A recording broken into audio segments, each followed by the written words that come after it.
Nii, asun siis Muhu saarel hetkel. Ja mille ees ma siis seisan, ma olen siin palju aastaid tagasi seda puud isegi pildistanud ja tegu on õunapuuga. Tõenäoliselt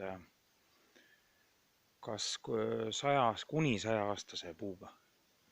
Ja kõige naljakam on see, et siit tüve juurest on näha, ta on seest pehkinud, ära kuivanud ja üks imeväike kooreriba siinpool siis toidab puud.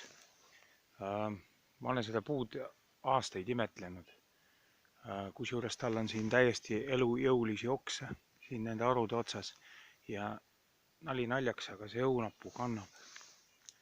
Ta kannab, näete, kuivanud õunad on praegultki veel otsas.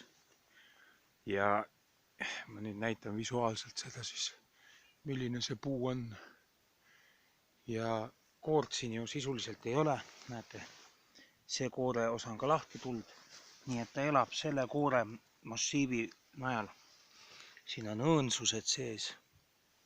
Ja nii nagu ajahammas pureb nagu kõike, mis kasvab, siis ega sellele puule ka armu ei ole antud.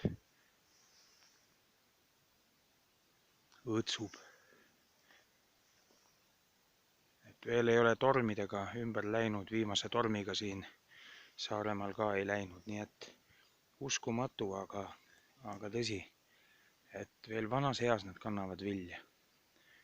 Et sellise puu juures ma tavaliselt peatub korraks aeg ja mõtisklen ja mõtlen, et kui palju on ka inimestel õppida ja mõista seda ka looduses nende parareele, mis Jumal on loonud.